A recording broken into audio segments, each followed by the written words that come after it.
आपका वेव कौन से डायरेक्शन में ट्रेवल कर रहा है, पॉजिटिव, नेगेटिव, या एक पर्टिकुलर टाइम के बाद आपका वेव ने आपका वेव कितना डिस्प्लेसमेंट कवर करेगा, उसका वाई एक्सिस के अलोंग कितना क्या एम्पलीट्यूड होगा, वो सारी चीजें आपको ये फेज समझा देता है. And phase is always measured in radians और degrees. It is a theta. Okay, so phase आपको इस चीज का एक्सप्लेनेशन देता है कि आपका जो पर्टिकुलर पार्टिकल है वो कहाँ पर है, एग्जैक्टली कौन से पॉइंट पे है ऑन द एक्स एक्सिस. वो राइट साइड में जा रहा है, दैट इज टुवर्ड्स पॉजिटिव जा रहा है, टुवर्ड नेगेटिव जा रहा है. अलोंग वाई एक्सिस उसका क्या एम्पलीट्यूड है, वो सारी चीजें. फॉर एग्जाम्पल नॉर्मली अभी तो आपको नहीं समझेगा, फिर भी मैं एक इक्वेशन लिख देती हूँ. y is equals to a sin of kx minus omega t. ऐसा आप इक्वेशन आगे जाके सीखोगे. This is called as wave equation. ये आपका एम्पलीट्यूड है. ये जो पार्ट है, ये part, this part is called as phase. ये पर्टिकुलर पार्ट जो है ये आपके x के पोजीशन को समझाता है कि x के पोजीशन पे आपका पार्टिकल कहाँ तक पहुंचा है, या आपका वेव उस पर्टिकुलर पॉइंट पे कैसा बिहेव कर रहा है, एक पर्टिकुलर टाइम के बाद वो कितना डिस्प्लेसमेंट उसने कवर किया है, या वो नेगेटिव डायरेक्शन या पॉजिटिव डायरेक्शन में डिस्प्लेसमेंट कर रहा है. ये सारी चीजें ये पार्ट समझाती है. And this part is called as phase, sine of kx minus omega t. ये चीज आप आगे देखोगे. सो ये जो पार्ट है ये आपका फेज है, जो आपके पार्टिकल का डायरेक्शन, आपके पार्टिकल का पोजीशन, उसका उसने कितना एंगल कवर किया है, वो सारी चीजों का एक्सप्लेनेशन, मतलब एंगुलर डिस्प्लेसमेंट कितना कवर किया है या कितना डिस्प्लेसमेंट कवर किया है, वो सारी चीजें ये फेज समझा देता है आपको. समझ में आया what I said? Yes ma'am. Yes. Okay, तो फिलहाल के लिए इतना समझो कि किसी भी कोई भी एक पार्टिकल किसी एक पॉइंट पे बैठा है तो उसके बारे में, उसके स्टेट के बारे में या उसका बिहेवियर के बारे में एक्सप्लेनेशन फेज देता है कि वो पॉजिटिव में मूव होगा, नेगेटिव में मूव होगा, एक टाइम के बाद उसने कितना डिस्प्लेसमेंट किया है या कितना डिस्प्लेस होगा पर्टिकुलर टाइम पर. वो सारी चीजें ये फेज वाला पार्ट समझाता है. ओके, सो अगर आपको किसी ने पूछा व्हाट इज फेज, सिंपली बोलने का कि कोई भी पार्टिकल जब ऑसिलेशन परफॉर्म करता है या वेव जनरेट होता है तो किसी भी पॉइंट पे उसका क्या बिहेवियर होगा वो हमको फेज एक्सप्लेन करता है. तो लोग कोई अगर पूछता है व्हाट इज बिहेवियर, तो सिंपली बोलेगा वो पॉजिटिव डायरेक्शन में मूव होने वाला है वेव है, या नेगेटिव डायरेक्शन में मूव होने वाला वेव है, या किसी एक टाइम के बाद उसका डिस्प्लेसमेंट कितना होगा या कितना हुआ है, वो सारी चीजों का एक्सप्लेनेशन फेज दे देता है. Clear? Now the next doubt was frictional opposition. जैसे कि मैंने बोला कि there are two air molecules and this air molecules are striking each other. अगर इन्होंने एक दूसरे को, मैंने यहाँ से एनर्जी दी, they started vibrating and vibrate करते करते उसने आगे इसको एनर्जी पास की. जब दो चीजें एक दूसरे को टकराती है, some amount of energy is lost. For example जब आप दो अपने हाथ को रब करते हो तो आपके हाथ के फ्रिक्शन की वजह से जब आप रब करते हो you produce a heat there. So always when two things rub each other there is loss of energy. And आपका मीडियम में अगर समझो इसके पास कुछ अमाउंट ऑफ एनर्जी है, ये इससे जाके टकराया, अगर ज्यादा एनर्जी टकराने की वजह से लॉस हो गई तो it's a loss for us. So frictional opposition का या फ्रिक्शनल रेजिस्टेंस का मतलब ही यही है कि फ्रिक्शन की वजह से होने वाली अपोजिशन ये ज्यादा नहीं होना चाहिए. मतलब आपके ये जो एयर मॉलिक्यूल्स है उनमें इतना फ्रिक्शन नहीं होना चाहिए कि आपका आधा से ज्यादा एनर्जी फ्रिक्शन में वेस्ट हो जाए. समझ में आ रहा है what I said? So frictional opposition का मतलब होता है टकराने की वजह से, या फ्रिक्शनल रेजिस्टेंस का मतलब होता है टकराने की वजह से होने वाला रेजिस्टेंस. सो ये बहुत कम होना चाहिए. अगर ये ज्यादा हुआ, एनर्जी लॉस कहाँ जाता है? Energy loss is converted into heat. Heat के फॉर्म में वो रिलीज हो जाता है. फॉर एग्जाम्पल आप जब मोबाइल फोन चलाते हो, एक बहुत देर तक मोबाइल फोन चला रहे हो तो एक टाइम के बाद आपका फोन गर्म हो जाता है, हीट हो जाता है. इट इज बिकॉज जो चार्जेस मूव हो रहे हैं वो आयन से टकराते हैं. There is a friction between charges and ion and it they lost their energy in the form of heat. जो मशीन ज्यादा हीट प्रोड्यूस करती है वो मशीन को हम अच्छा नहीं बोलते, बोलते अरे फटाक से गर्म हो जाता है ये मशीन, ऐसा बोलते हैं ना। क्यों? क्योंकि Yes. उस मशीन के अंदर जो चार्जेस मूव हो रहे हैं वो फ्रिक्शन की वजह से बहुत एनर्जी तो फ्रिक्शन में लॉस कर दे रहे हैं, एक दूसरे से टकरा कर ही लॉस कर दे रहे हैं। सो ये फ्रिक्शनल मतलब एक दूसरे के घिसाव की वजह से जो अपोजिशन क्रिएट होता है उससे ज्यादा लॉस नहीं होना चाहिए। सो दे हैव सेड कि ये फ्रिक्शनल अपोजिशन कम होना चाहिए, कि पता चला इसके पास 10 जूल है, टकराने की वजह से इन दोनों के बीच में घिसाव की वजह से आधी एनर्जी फ्रिक्शन की वजह से ही लॉस हो गई और बाकी बची हुई पास हुई, तो it's a loss for us. Even जो रोड्स पे, जिस रोड्स पे ज्यादा खड्डे होते हैं उस पे चलने में आपकी गाड़ी का ज्यादा फ्यूल कंज्यूम होता है। क्यों? क्योंकि वहां पर there is continuously up and down, तो वहां पे आपका टायर जो है वो वहां पे ज्यादा खराब होता है क्योंकि there is a friction between tyre and the surface of the ground, so it produces a loss for your tyre and your fuel. वहीं पे प्लेन रोड होता है, आपका टायर भी इजीली मूव होता है और व्हाट वी से ज्यादा फ्यूल का लॉस भी नहीं होता। तो हम बोलते हैं कि फ्रिक्शन की वजह से ज्यादा लॉस नहीं, एकदम प्लेन वाला रोड है। सो ये फ्रिक्शनल अपोजिशन आपके मीडियम में कम होना चाहिए कि एक दूसरे के से जब वो टकराए, जब वो घिसे, जब ये इसको आकर टकराए तो इन दोनों के सरफेस की घिसाव की वजह से बहुत ज्यादा एनर्जी लॉस नहीं होना चाहिए। So there should be less frictional resistance. Means वो फ्रिक्शनल ऑपोजिशन कम कब होगा? मोस्टली फ्रिक्शनल कम ऑपोजिशन। कैसे होता है? हाँ Yes. देखो ये जो सरफेस है ना, अगर ये ज्यादा इसमें ज्यादा छोटे छोटे डॉट्स नहीं है, प्लेन रोड मैंने एग्जांपल दिया ना, प्लेन रोड का मतलब ये है कि उसके अंदर फ्रिक्शन थोड़ा रेड्यूस किया गया है। फ्रिक्शन ना होना मतलब ये जो सी पोर्स तो होते ही है छोटे छोटे, अगर ये पोर्स थोड़े कम है या सरफेस थोड़ा प्लेन है तो we say that it have a less friction. समझा? सो आपके वो पर्टिकुलर मीडियम में वो सारी Yes. खासियत होनी चाहिए। ऐसा मीडियम नहीं होना चाहिए कि जिसके अंदर ऐसे मॉलिक्यूल्स हो कि आपने कुछ बोला, वो मॉलिक्यूल आके इससे टकराया but there is a friction on the surface of the molecule, ये दोनों जब एक दूसरे से टकराए तो इनके सरफेस के लॉस में ही आधी एनर्जी लॉस हो गई, टकराने में आधी एनर्जी लॉस हो गई। ऐसा मीडियम नहीं होना चाहिए according to characteristic of a medium. समझ में आया? समझा। Yes. So let's move ahead with the next part. Let's discuss in deep about transverse wave.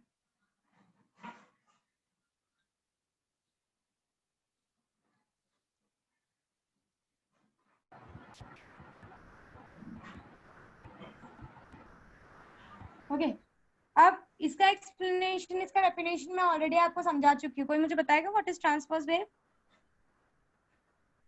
It is perpendicular to line of propagation. Perpendicular to line of propagation. Exactly. When the wave moves and its direction is perpendicular to the line of propagation, we say that the particular wave is a transverse wave. For example, vibration ऐसा हो रहा है और जो wave की energy है या जो wave है वो ऐसा जा रहा है, तो vibration और wave का propagation के बीच में there is a 98 degree का angle. So such waves are considered to be a transverse wave, of course. And the examples I have already given you, that light wave and water wave, this both are transverse wave. They comes under transverse wave. This is electromagnetic transverse wave, and of course this is mechanical one because it consists of a medium.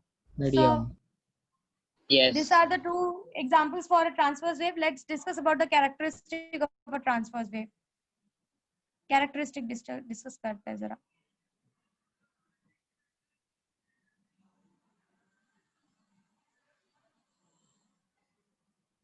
Characteristic of a transverse wave. Now, characteristic में सबसे पहला characteristic तो यही है कि direction of vibration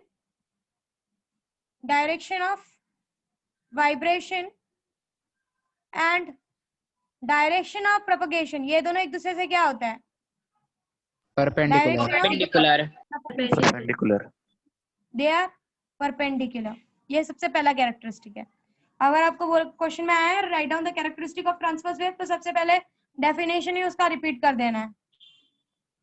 second is, जब transverse wave किसी भी मीडियम से पास होता है, when it passes from a medium, of course आपका जो मीडियम है वो दो पार्ट में डिवाइड हो जाता है। crust and trough. Transverse wave consists of crust and trough. जो पॉजिटिव साइड वाला पार्ट होता है that we consider as a crust, और जो negative side, negative y axis वाला पार्ट होता है that we consider as a trough. That you know. Okay, so these are the two first characteristics. Third, now आपको पता है कि what is wavelength of a transverse wave. जब आप wavelength define करते हो आप simply एक जो basic definition आपने पढ़ा है वो भी लिख सकते हो, या जो मैंने आपको लिखवाया है वो भी लिख सकते हो कि दो consecutive crust और trough के बीच का जो distance है we say that it is wavelength of a wave. और you can also define it as कि दो waves, दो particles जिनका state of vibration अगर same है तो उनके बीच का भी distance को we define as a wavelength. So this is also the characteristic of a transverse wave. Next is, of course, in transverse wave, crust and trough are responsible for transfer of energy. Transverse wave के अंदर crust and trough are responsible for transfer of energy. These are basic characteristics जो आपने बचपन में पढ़ी हुई है. Transfer of energy. Fifth point is transverse waves जो होते हैं they cannot pass through liquid and gas. जो transverse wave होते हैं they cannot pass through liquid and gas. Let's discuss about this topic afterwards. पहले दूसरा बात डिस्कस करते हैं. Okay, so the statement is, of course, the statement is something like that कि transverse wave के लिए जब transverse wave pass होता है किसी मीडियम से, first we will discuss this topic and then I'll discuss about they cannot transfer from liquid or gas and what is the why it is like that they cannot transfer from liquid or gas. First we will discuss about another one. जब transverse wave किसी medium से पास होता है, when a transverse wave passes from a medium,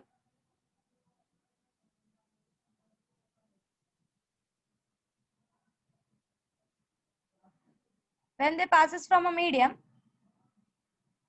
okay, this particular transverse wave, it does not create change in pressure and density of the medium. Pressure and density को ये कोई effect नहीं करते हैं किसी मीडियम को. It does not change. समझाती हूँ उसका मीनिंग क्या है. It does not change pressure or density of a medium. For example, आप इसका एक्सप्लेनेशन बेटर तरीके से आप इसको साउंड वेव से जरा कंपेयर करोगे तो आपको समझेगा कि जब आप लॉन्जिट्यूडनल वेव लेते हो there is something called as compression and there is something called as rarefaction. जब आप कुछ बोलते हो आपके सामने के air molecules they start vibrating. When they start vibrating, जैसे ही उनके ऊपर हमारी बोली हुई एनर्जी पड़ती है उनके ऊपर प्रेशर आता है हमारी एनर्जी का, एंड हमारे सामने जो भी एयर मॉलिक्यूल्स है दे गेट कंप्रेस्ड, कंप्रेशन होता है उनका, और जो दूर वाले मॉलिक्यूल्स है वहां पर वो नॉर्मल होता है. जैसे ये आगे जाते हैं दिस स्टार्ट कंप्रेसिंग और ये वापस रेफ्रैक्शन मोड में आ जाता है. मतलब when we speak something this air molecules experiences pressure because of our energy. हम लोग जो एनर्जी पास कर रहे हैं उसकी वजह से ये एयर मॉलिक्यूल कंप्रेस हुआ है. कंप्रेस होना मतलब दबना. When they start oscillating, there is a force on it, there is a pressure on this particular part. So this is about a longitudinal wave. But in transverse wave जब वो medium से पास करते हैं वो कभी भी ऐसा प्रेशर क्रिएट नहीं करते. ना तो प्रेशर में चेंजेस लाते हैं और ना डेंसिटी में चेंजेस लाते हैं. डेंसिटी का चेंज होना मतलब क्या, देखो यहाँ पर अगर आप इतने ही दूर पे देखो यहाँ पे 4 मॉलिक्यूल्स है, दिस इज मोर डेंसर, और ये वाला एरिया इज लेस डेंसर. तो जब लॉन्जिट्यूडनल वेव पास होता है तो वो प्रेशर भी चेंज करता है मीडियम का और डेंसिटी में भी चेंजेस लाता है हर एक पॉइंट पे. बट जब लॉन्जिट्यूडनल वेव जब ट्रांसवर्स वेव पास होता है तो ना तो वो प्रेशर में चेंजेस लाता है किसी मीडियम के और ना तो वो डेंसिटी के में चेंजेस लाता है. वो नॉर्मली अपनी ही जगह पे वाइब्रेट करता है. It does not create any pressure on any other molecule. उसकी वजह से या एक मॉलिक्यूल की वजह से दूसरे मॉलिक्यूल के ऊपर कोई प्रेशर क्रिएट नहीं होता. वो अपनी जगह पे ऑसिलेट करेगा और एनर्जी को आगे ट्रांसफर करते जाएगा। इट डज नॉट, एक मॉलिक्यूल दूसरे मॉलिक्यूल पे कोई प्रेशर क्रिएट नहीं करता, या it does not create any pressure और change in density of a medium. कुछ समझ में आ रहा है व्हाट आई सेड? ये स्टेटमेंट समझा? नहीं मैम, नहीं समझा, Yes. रिपीट करोगे मैम? या श्योर। देखो, I said the fifth point of characteristic of a transverse wave, what I said please समझो। मैंने इसलिए आपको लॉन्जिट्यूडनल वेव का एक्सप्लेनेशन दिया इस ट्रांसवर्स वेव को समझाने के लिए। लॉन्जिट्यूडनल वेव में क्या होता है, चेंज इन प्रेशर या डेंसिटी का उसका मतलब समझने की कोशिश करो कि क्या मैं बोल रही हूँ। लॉन्जिट्यूडनल वेव में क्या होता है, there is an compression, there is an refraction. मतलब व्हेन अ पर्सन स्पीक्स, सामने जो भी एयर मॉलिक्यूल्स होते हैं they start vibrating, means they experience a pressure from that person. जब मैंने एक एनर्जी बाहर रिलीज की, वो जाकर एयर मॉलिक्यूल्स को टकराई और एयर मॉलिक्यूल्स वाइब्रेट होना स्टार्ट हुए। जैसे ही एयर मॉलिक्यूल्स वाइब्रेट होना स्टार्ट हुआ, ये वाला एयर मॉलिक्यूल जाकर इसको प्रेशर देगा, ये वाला एयर मॉलिक्यूल जाकर इसको प्रेशर देगा, ये वाला मॉलिक्यूल इसको। मतलब लॉन्जिट्यूडनल वेव में क्या होता है कि प्रेशर क्रिएट होता है आपके मीडियम में। अब जैसे ही एनर्जी पास होगी, ये कंप्रेस था, ये रेफ्रैक्शन बन जाएगा और आगे वाले जो मॉलिक्यूल्स है वो प्रेशर में आ जाएंगे। फिर यहाँ से एनर्जी आगे पास होगी, ये रेफ्रैक्शन बन जाएंगे, आगे वाले मॉलिक्यूल कंप्रेशन बन जाएंगे। मतलब कंटिन्यूसली ऐसा क्यों हो रहा है? लॉन्जिट्यूडनल वेव में प्रेशर का चेंजेस आ रहा है। Hello, Yes. क्या हुआ? ओके, समझ में आ रहा है ये क्या मैं बोल रही हूँ? समझा व्हाट आई सेड Yes. कि प्रेशर का Yes. चेंजेस। यस रही बात डेंसिटी की, अब आप डेंसिटी भी देखो। डेंसिटी का मतलब क्या होता है, number of molecules in a particular space. अब जब ये सारे प्रेशर में आए हैं तो ये सब एक दूसरे से क्लोज आ गए, यहाँ की डेंसिटी हाई हो गई। जैसे ही आगे गए, अब ये वाले एरिया की डेंसिटी हाई हो गई, ये वाले एरिया की डेंसिटी कम हो गई। मतलब लॉन्जिट्यूडनल वेव में क्या होता है, जैसे आप कुछ बोलते हो, whenever you speak something, आप आपके मीडियम का प्रेशर में भी चेंजेस लाते हो और डेंसिटी में भी चेंजेस लाते हो। बट ट्रांसवर्स वेव में ऐसा नहीं होता। ट्रांसवर्स वेव में मॉलिक्यूल अपनी ही जगह पे वाइब्रेट करता है। अगर ये मॉलिक्यूल यहाँ पर तो ये यहीं पर वाइब्रेट करेगा, ये अपने बाजू वाले मॉलिक्यूल पे कोई प्रेशर क्रिएट नहीं करता और ना तो उसकी डेंसिटी चेंज करता है। समझ में आ रहा है व्हाट आई सेड? कुछ समझा? हेलो मिस, ट्रांसफर वेव में मॉलिक्यूल्स बहुत दूर रहते हैं ना पर। हाँ, एक मॉलिक्यूल यहाँ है, दूर रहने की जरूरत नहीं है। एक मॉलिक्यूल यहाँ है, एक मॉलिक्यूल यहाँ, सब मॉलिक्यूल्स अपनी ही जगह पे ऊपर नीचे वाइब्रेट करेंगे। ये वाला मॉलिक्यूल इसको कुछ प्रॉब्लम नहीं देने वाला, ये वाला मॉलिक्यूल इसके ऊपर प्रेशर नहीं क्रिएट करने वाला। इसमें क्या हो रहा है, ये वाला मॉलिक्यूल इसके ऊपर जाके टकरा रहा था, ये मॉलिक्यूल इसके ऊपर जाके, and there was a pressure created in this particular area. यहाँ पर ऐसा कुछ नहीं होता, यहाँ पर ये मॉलिक्यूल अपनी जगह पे वाइब्रेट करेगा, ये मॉलिक्यूल अपनी जगह पे, सिर्फ एनर्जी आगे जाती जाएगी।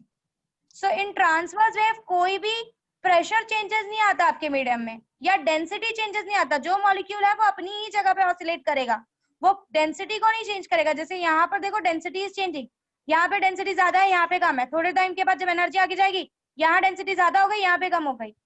सो ट्रांसवर्स वेव में प्रेशर, जब ट्रांसवर्स वेव पास होता है तो ना वो मीडियम का प्रेशर चेंज करता है, ना वो डेंसिटी चेंज करता है, क्योंकि मॉलिक्यूल अपनी ही जगह पर ऊपर नीचे वाइब्रेट कर रहे होते हैं। इसको एग्जांपल इसको लेने के लिए समझ जाओ। There are 10 students in the class. मैंने हर एक स्टूडेंट को अपनी ही जगह पर बोला कि अप एंड डाउन अपनी ही सीट पर बैठो। जब तुम अपनी ही जगह पर वाइब्रेट ऊपर नीचे करो, तुम्हारी वजह से कोई प्रेशर इसके ऊपर जनरेट हो रहा है क्या? नो ये पर्टिकुलर बाजू वाले पे जनरेट हो रहा है क्या? नहीं, क्योंकि तुम अपनी ही पोजीशन पे। तुम्हारी डेंसिटी चेंज होगी क्या? क्लास की डेंसिटी चेंज हो रही है क्या? कहीं ज्यादा क्राउड, कहीं कम क्राउड है, तब हो रहा है क्या? नहीं हो रहा है। So means it simply means that कि आप अपनी ही जगह पे जो भी मोशन है वो परफॉर्म कर रहे हो, जिसकी वजह से ना दूसरे पे प्रेशर पड़ रहा है, ना मीडियम में कोई प्रेशर चेंजेस आ रहा है और ना डेंसिटी में कोई चेंजेस आ रहा है। सेम जो जितना आपको एक पर्टिकुलर यूनिट वॉल्यूम में जितने लोग हैं उतने ही है, ना ज्यादा क्राउड हो रहा है ना कम क्राउड हो रहा है। बट वहीं पे मैं बोलूं कि इन पार्ट में देखो, अगर यहाँ पे बहुत सारे स्टूडेंट्स बैठे हैं, ये इसके ऊपर इट स्टार्टेड वाइब्रेटिंग, ये इसके ऊपर जाके धक्का मार रहा है, ये इसके ऊपर जाके, तो हर पे प्रेशर क्रिएट हो रहा है। Yes. So that is what I'm explaining कि in transverse wave molecules अपनी ही जगह पर बैठकर वाइब्रेट करते हैं, इस वजह से there is no change in pressure in the medium and there is no change in density in the medium. वो अपनी ही पोजीशन पे ऑसिलेशन परफॉर्म करते हैं. उनको वो बाजू वाले को सिर्फ एनर्जी आगे पास आउट करते हैं, वो कोई उन पर प्रेशर क्रिएट नहीं करते और ना ही कभी एकदम पास आ रहे हैं ना ही कभी एकदम दूर जा रहे हैं. वो अपनी जगह पर बैठकर ही सारा परफॉर्मेंस देते हैं. समझ में आ रहा है व्हाट इज सेड? समझा? Yes. Yes. Yes. ओके. सो इन ट्रांसवर्स वेव जब वो मीडियम से ट्रांसवर्स वेव पास होता है तो वो ना मीडियम के प्रेशर को चेंजेस क्रिएट करता है ना डेंसिटी चेंज करता है. सारे पार्टिकल्स अपने ही पॉइंट पर बैठकर वाइब्रेशन क्रिएट करते हैं. Now next property is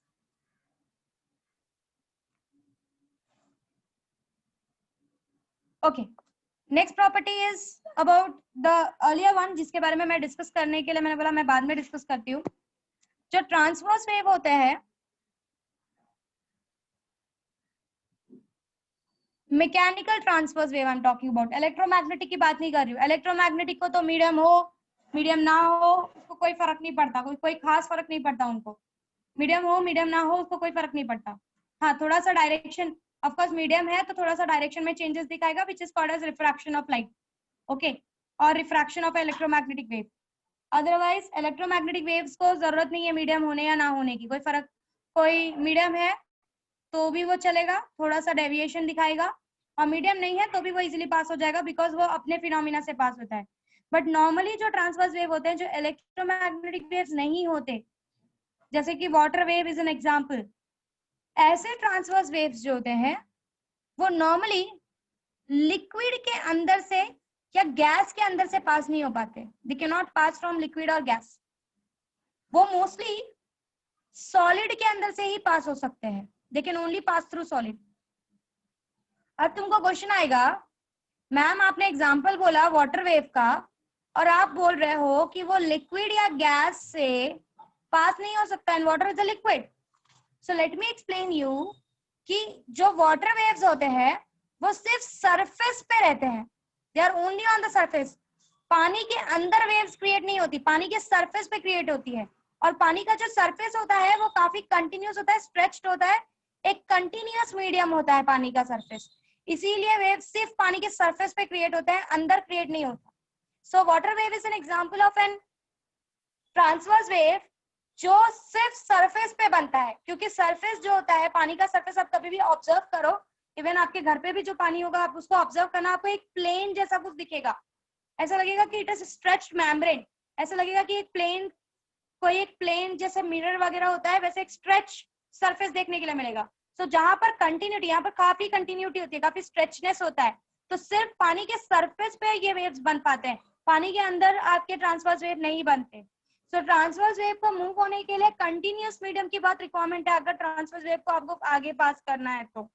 so it does not passes through liquid and gas, क्योंकि लिक्विड और गैस जो होता है इनका ये जो होते हैं ये डिसकंटिन्यूअस मीडियम होता है. आपको पता है लिक्विड के मॉलिक्यूल्स भी एक दूसरे से थोड़ा दूर होते हैं और गैस के मॉलिक्यूल्स तो एक दूसरे से कुछ ज्यादा ही दूर होते हैं.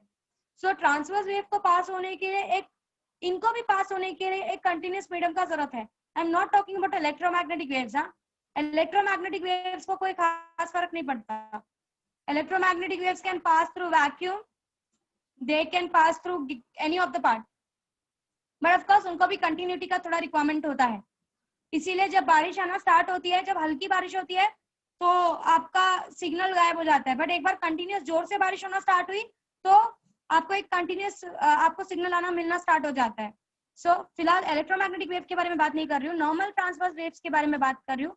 तो वो लिक्विड के अंदर से या गैस के अंदर से पास नहीं हो सकते, उनको एक कंटिन्यूअस मीडियम बहुत रिक्वायर्ड है किसी एक पॉइंट से दूसरे पॉइंट पे पास होने के लिए. सो सॉलिड के अंदर they can easily pass out. Water wave is an example. मैंने आपको बता दिया वाटर वेव्स भी सरफेस पे ही क्रिएट होते हैं क्योंकि surface behaves like a continuous medium. पानी के अंदर, सी के अंदर कोई वेव क्रिएट नहीं होता. Water wave are never created inside the sea. Hope you are clear with the statement what I am trying to say. समझ में आया यहाँ तक? Yes, miss. Yes. Yes. Yes. Okay, let's go ahead with the next. Ma'am इसका और That एक is called example as बताओ.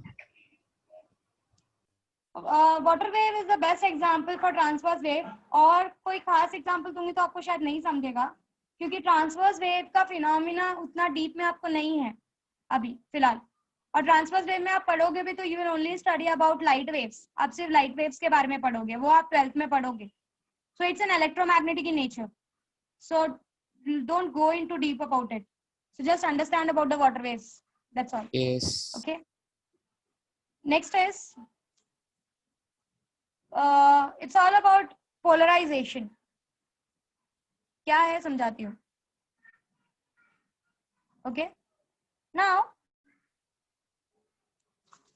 keep it in mind कि मैंने जैसे कि हमने जब स्टार्टिंग में डेफिनेशन डिराइव किया या डेफिनेशन बोला, हमने सिंपली बोला कि डायरेक्शन ऑफ प्रोपगेशन और डायरेक्शन ऑफ वाइब्रेशन, ये दो डायरेक्शंस एक दूसरे को परपेंडिकुलर होते हैं, they are always perpendicular to each other. आप जरा समझने की कोशिश करो कि परपेंडिकुलर का मतलब ये है कि ये बहुत सारे डायरेक्शंस हो सकते हैं जिसमें ये दोनों चीजें एक दूसरे को परपेंडिकुलर हैं. फॉर एग्जांपल, अगर मैं पेन ऐसा रखूं सीधा, तो भी इन दोनों के बीच में जो एंगल बन रहा है वो कितना बन रहा है? 90 How much degree. angle is there? 90 degree. 90 degree. What about this one? How much angle is there? Perpendicular. 90. 90. 90 degree. अगर मैं वहीं पर थोड़ा अंदर की तरफ, मेरा पेन अगर अंदर की तरफ पॉइंट करे and this is my direction of propagation, तो 90. मेरा 90 ये degree. बात समझ रहे हो कि एक डायरेक्शन ऑफ प्रोपगेशन के लिए बहुत सारे ऐसे डायरेक्शंस हैं जिनके लिए there are many direction, not this one, there are many direction with where it can form a 90 degree angle with the direction of propagation. अब इसका एग्जांपल और बेटर वे में देती हूँ. आप जब अपना मोटरसाइकिल, जब आपकी मोटरसाइकिल वगैरह आती है, या आप अपने घर का भी लाइट देख सकते हो, लाइट को कभी ऑब्जर्व करना, उसके पास बहुत सारे डायरेक्शन में रेज होते हैं. They have rays in both many of the directions. अब पोलराइजेशन का मतलब क्या होता है, या पोलराइज करने का मतलब क्या होता है? ये जो ट्रांसवर्स वेव होता है, सी लॉन्जिट्यूडनल वेव के बारे में डिस्कस नहीं करूंगी फिलहाल.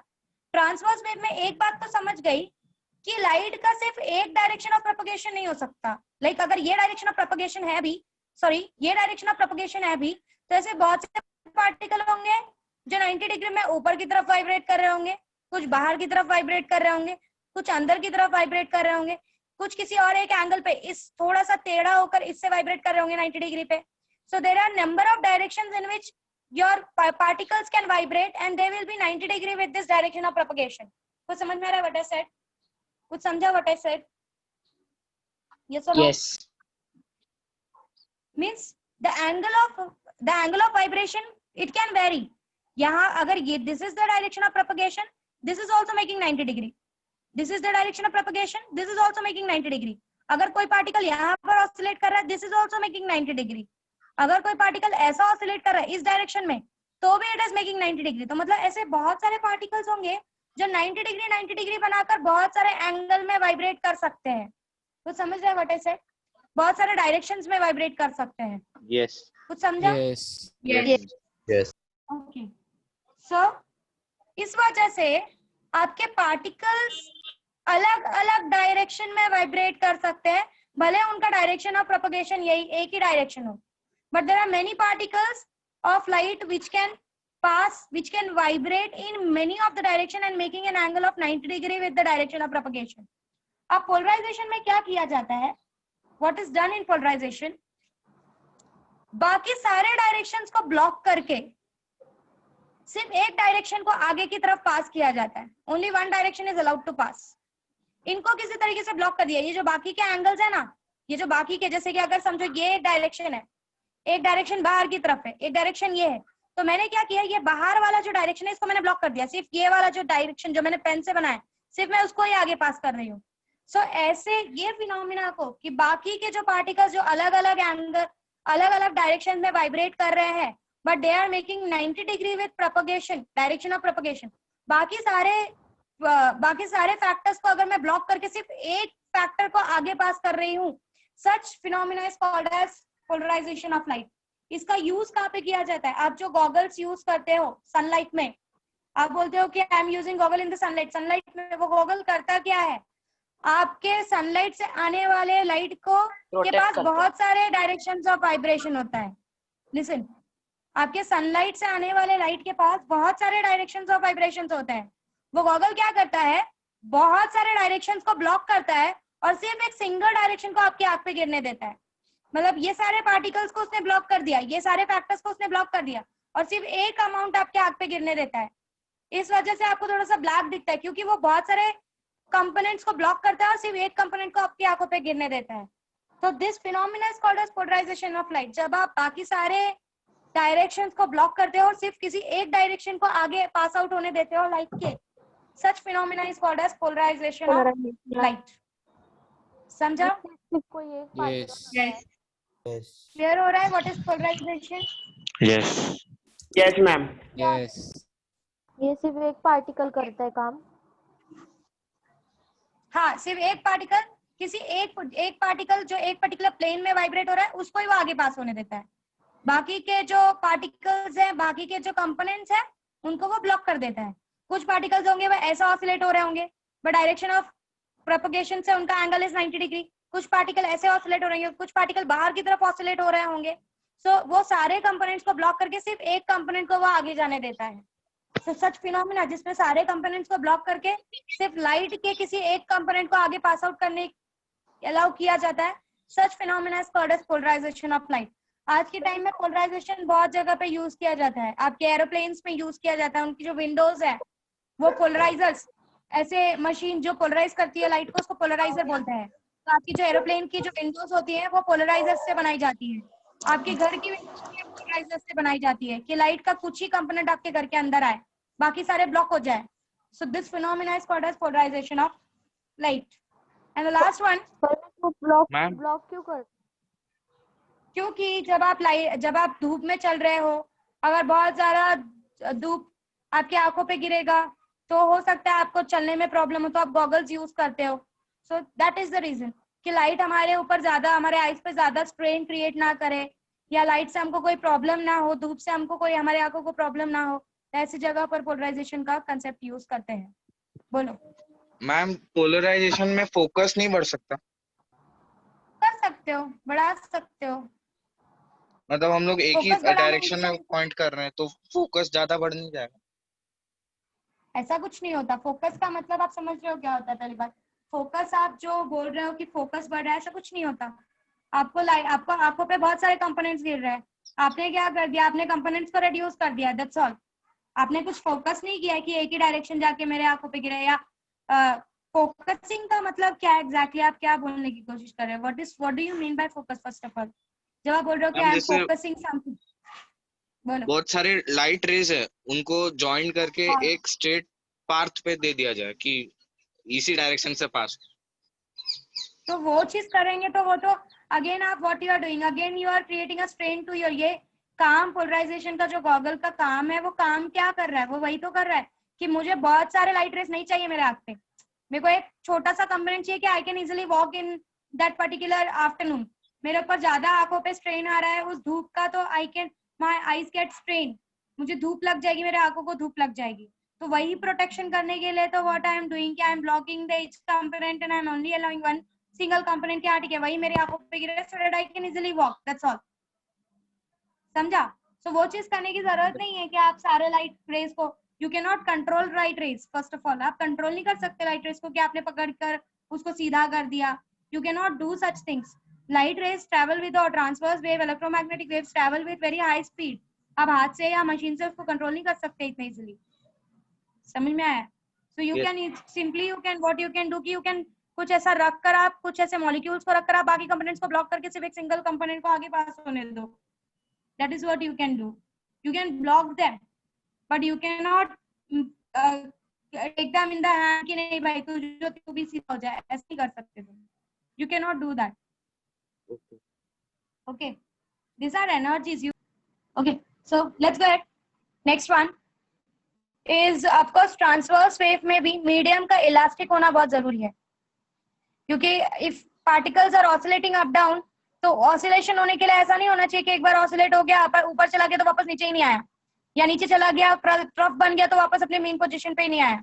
सो ट्रांसवर्स वेव भी जिस मीडियम से पास हो रहे हैं, when they are passing through a medium, वो मीडियम के पास भी इलास्टिक प्रॉपर्टी होनी चाहिए। It should have elastic property.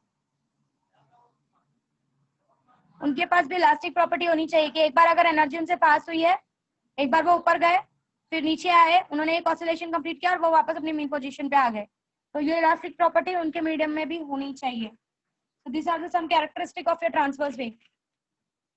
Clear हुआ सबको? Are you clear, everyone? Yes, ma'am. So I'm repeating Yes, the ma'am. characteristic Yes. again.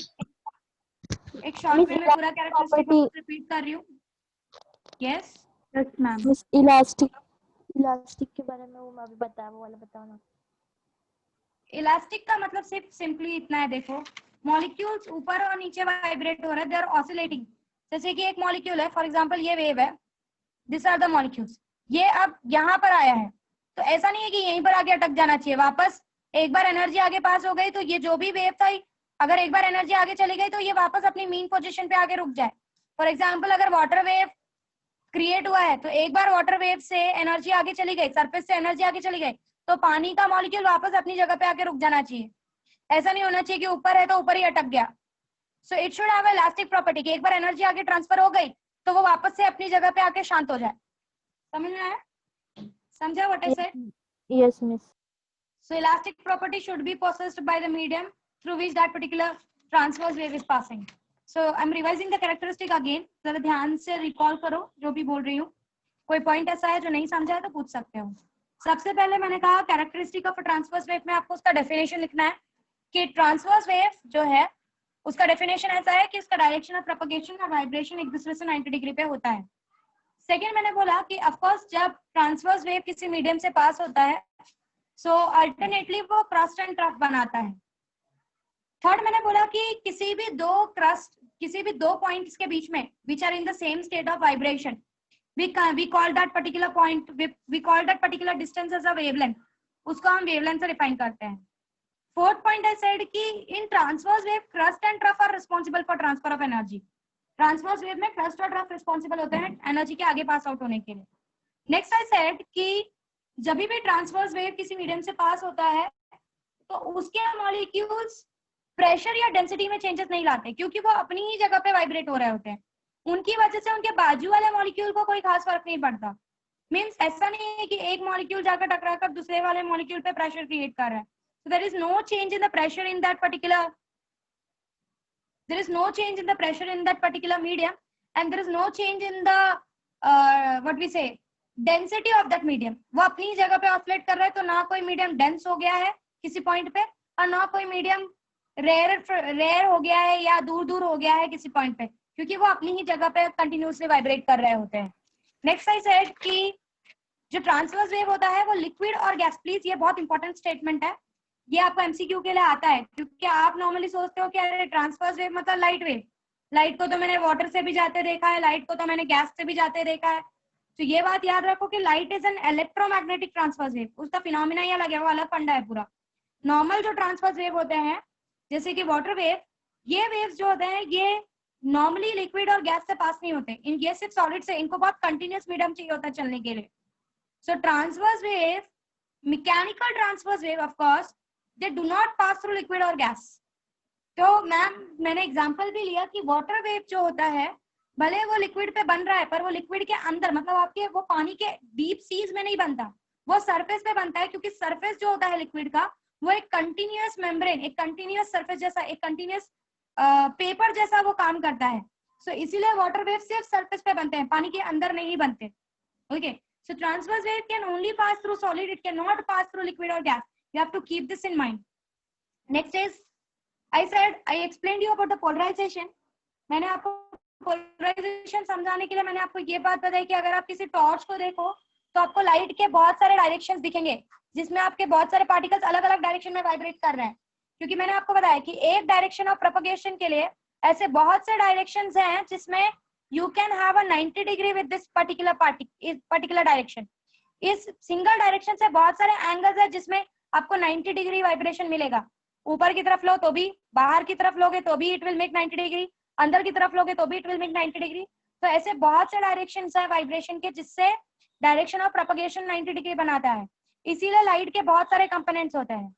Polarisation में हम क्या करते हैं, बाकी सारे कंपोनेंट्स को ब्लॉक करके सिर्फ एक सिंगल कंपोनेंट को, फॉर एग्जांपल यहाँ पर मैंने बाकी बाहर का जो डायरेक्शन है उसको ब्लॉक किया, अंदर का जो डायरेक्शन है उसको ब्लॉक किया, बाकी के भी जो डायरेक्शन उनको ब्लॉक किया, सिर्फ एक सिंगल डायरेक्शन को मैं आगे पास करने दे रही हूँ। वो एक सिंगल डायरेक्शन आपका मशीन डिसाइड करता है कि कौन सा डायरेक्शन को आपको आगे पास करना है।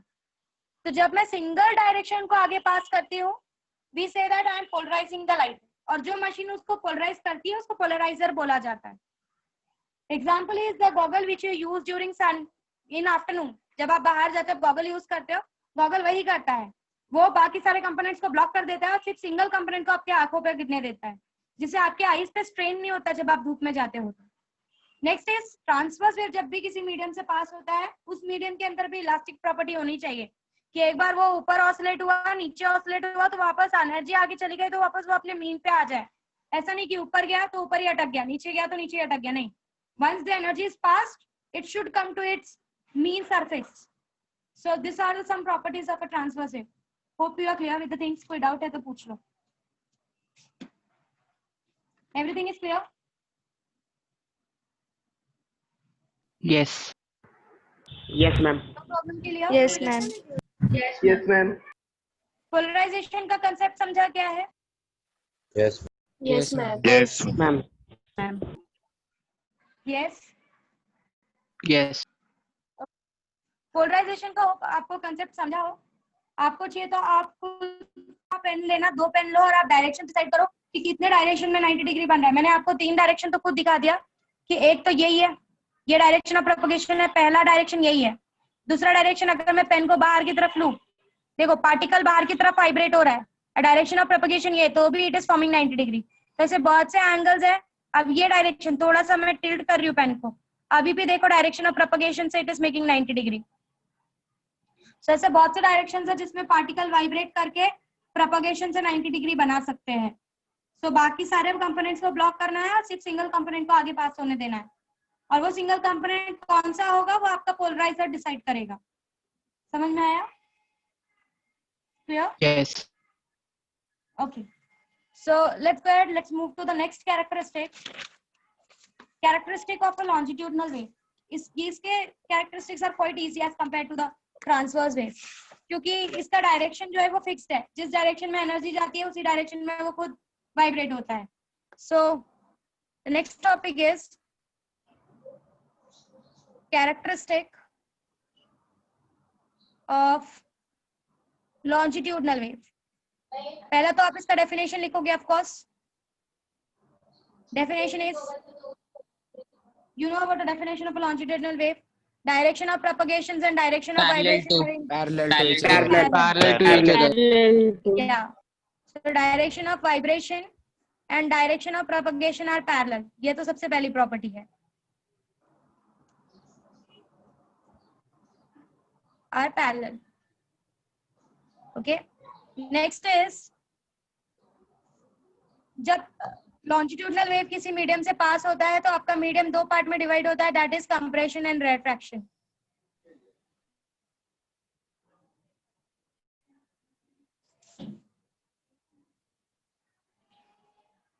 ठीक है? And of course this compression and refraction are responsible for transfer of energy. इन्हीं की वजह से ट्रांसफर ऑफ एनर्जी होती है in a longitudinal wave. Now, same definition for wavelength. You can say consecutive compression and refraction forms a one wavelength. Consecutive compression और consecutive refraction मिलके एक wavelength बनाते हैं। या फिर ऐसा भी बोल सकते हो, जो मैंने एक scientific explanation आपको दे दिया है कि the wavelength can be defined as the distance between the two consecutive or two successive particles which are in the same phase or which are in the same state of vibration. वो चीज यहाँ पर भी लगती है। 2 particle जो same state of vibration में है, उनके बीच का distance defines the wavelength. For example वापस रिफ्रैक्शन स्टार्ट हुआ तो यहाँ से लेके यहाँ तक का जो डिस्टेंस होगा दैट इज वन वेवलेंथ। सो वो वेवलेंथ का definition is applicable over here also. Now next is, आपका लॉन्जिट्यूडनल वेव जो है वो सॉलिड, लिक्विड और गैस, इन तीनों से वो पास हो सकता है। It can pass through 3 of them, solid, liquid, gas, तीनों से पास हो सकता है, बट वैक्यूम से पास नहीं हो सकता। It can not pass through vacuum, क्योंकि वैक्यूम में देयर इज नो मीडियम, और मीडियम नहीं है तो उसके पास ट्रांसपोर्ट सिस्टम ही नहीं है। Okay miss transverse waves Now- vacuum में भी पास हो सकते हैं? of course transverse wave, your electromagnetic transverse wave, what this one, light miss उसको light passes छोड़कर normally pass हो जाता है, yes, but Yes. उनके पास electromagnetic nature होना चाहिए, this is Yes. always important. Electromagnetic nature है तो वो अपने electromagnetic phenomena के हेल्प से they can pass. Okay. Ma'am Next सारे is- लॉन्जिट्यूडनल मैकेनिकल रहते हैं ना? Yes, सारे longitudinal mechanical होता है. Next is okay, of course longitudinal wave में भी longitudinal wave जब किसी मीडियम से पास होते हैं वो प्रेशर और डेंसिटी को क्या करते हैं, चेंज करते हैं या नहीं करते हैं? Yes. Changes Yes. Yes, ma'am. Change करते. Longitudinal wave किसी मीडियम से पास होता है, changes its density and pressure. Of course, there is a change in the pressure and density of a medium. Next is seventh property, जिस medium से भी आपका longitudinal wave पास हो रहा है उसके पास इलास्टिक प्रॉपर्टी होनी चाहिए, it should have elastic property. And of course longitudinal wave cannot be polarized, क्योंकि इसके पास बहुत सारे कंपोनेंट्स होते ही नहीं है, इसके पास तो एक सिंगल कंपोनेंट होता है. Single component. जिस डायरेक्शन में वो जिस डायरेक्शन में वेव जा रहा है उसी डायरेक्शन में वो वाइब्रेट करता है, तो वो ऑलरेडी एक ही डायरेक्शन में है. उनके पास ऐसे बहुत सारे डायरेक्शन नहीं है जिससे वो 90 डिग्री बनाए, so they are already in a single direction, so they cannot be polarized क्योंकि उनके पास एक ही कंपोनेंट होता है. Okay, so these are the characteristic of your longitudinal wave. Miss कोई doubt? Example Longitudinal wave, sound wave is an example of longitudinal wave. Sound wave आपका longitudinal wave का example है. Yes Yeah. यहाँ तक किसी को कुछ डाउट है? दोनों की कैरेक्टरिस्टिक क्लियर है, ट्रांसवर्स और लॉन्जिट्यूडनल. एक बार दिमाग में रिकॉल करो, देखो ऐसा कुछ है जो नहीं समझा तो पूछो.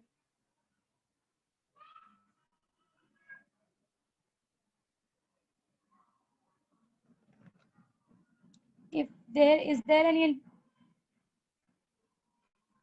thing that you want to ask, please ask. Because next topic is mathematical expression of a wave, and for that would like to start that with a new lecture only, because to explain करने के लिए I need some time. Yes. Electrical wave और magnetic wave अलग भी होते हैं ना? Yes, electric field और magnetic field अलग अलग होता है. वो एग्जांपल But किसमें आते they हैं? can be created with the help of each other. Electric field की वजह से जहाँ electric field create होता है वहाँ अपने आप magnetic field create हो जाती है. अगर आपने ओएस्टेड एक्सपेरिमेंट किया है इन 8th 9th स्टैंडर्ड, आपको बुक में होगा ओएस्टेड एक्सपेरिमेंट करके कि आपका जो वायर होता है when current passes through it creates electric field, और वो करंट अपने साथ इलेक्ट्रिक फील्ड के साथ साथ वो मैग्नेटिक फील्ड भी क्रिएट करता है. ये एग्जांपल हमने कंपास को जब आप उसके फील्ड के आजू बाजू में रखते हो, उस वायर के आजू बाजू में रखते हो, तो कंपास आपको मूवमेंट दिखाता है, जो ये प्रूव करता है कि इलेक्ट्रिक फील्ड अपने साथ मैग्नेटिक फील्ड को भी क्रिएट करती है. So there is a Yes. they can create each other. Hello, ma'am. हाँ बोलो. But when charge moves, it creates magnetic field, na?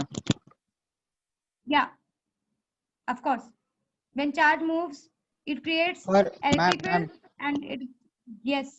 पर जरूरी नहीं है ना कि इलेक्ट्रिक फील्ड में मैग्नेटिक फील्ड रहेगा ही.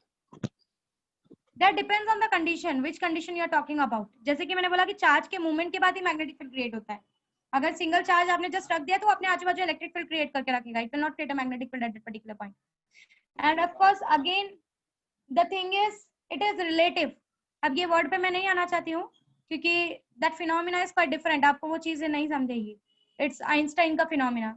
Then it goes to general theory of relativity or special theory of relativity. That is again a different physics which deals with all these things. Indeed. Miss ये कौन सा example में आता है? Electrical wave, magnetic wave, longitudinal wave में आता है ना? नहीं, ट्रांसवर्स वेव में आता है. Your electrical and magnetic are transverse wave, क्योंकि उनका भी ऐसा ही होता है कि डायरेक्शन ऑफ प्रोपगेशन और डायरेक्शन ऑफ वाइब्रेशन दोनों एक दूसरे से 90 डिग्री होता है. तो your electrical field and magnetic field both are both are transverse waves. दोनों ट्रांसवर्स वेव्स हैं. यस मिस बोलो. मिस लॉन्जिट्यूडनल वेव्स होते वो अपने आगे वाले पार्टिकल को धक्का देते हैं ना, मतलब हाँ स्ट्राइक करते हैं। हाँ तो फिर ट्रांसवर्स वेव ऊपर और नीचे मूव करते हैं, तो उसके ऊपर और नीचे वाले पार्टिकल को नहीं लगता होगा इसे? नहीं होता, उतना डिस्टेंस होता है उनके बीच में, दे हैव दैट डिस्टेंस कि उनका वो पर्टिकुलर फिक्स्ड उतने पर्टिकुलर डिस्टेंस में दे। अगर उससे ज्यादा, अगर आपने बहुत जोर से किसी चीज में ये चीज पास आउट करने की कोशिश की तो वो क्रैक ला देगा। और that is what I said कि अंदर इसी रीजन की वजह से उनको कंटिन्यूटी की बहुत रिक्वायरमेंट होती है। तो आपके launch transverse wave they does not create particular that pressure on that downward one या अपवर्ड वन पे तो आने का सवाल ही नहीं उठता। डाउनवर्ड वन पे अगर आप बोल भी रहे हो तो वो एक पर्टिकुलर फिक्स्ड अमाउंट में ही उनका वाइब्रेशन होता है। They are not of that big size की ऊपर नीचे वाले पे बहुत ज्यादा प्रेशर क्रिएट करे। और कर भी रहे तो अगर पहला वाला ऊपर जा रहा है, अगर सॉलिड की बात करो तो पहला वाला ऊपर जा रहा है तो उसके ऊपर वाला भी ऊपर जाएगा। सो इसकी वजह से there is no pressure on each other. ऐसा नहीं है कि ऊपर वाला वहीं पर पड़ा रहेगा, क्योंकि दे उनका स्पीड इज वेरी हाई, वो फटाफट भागते हैं। आपका ट्रांसवर्स वेव का speed is very high as compare to the longitudinal one. So that is the part. Anything else?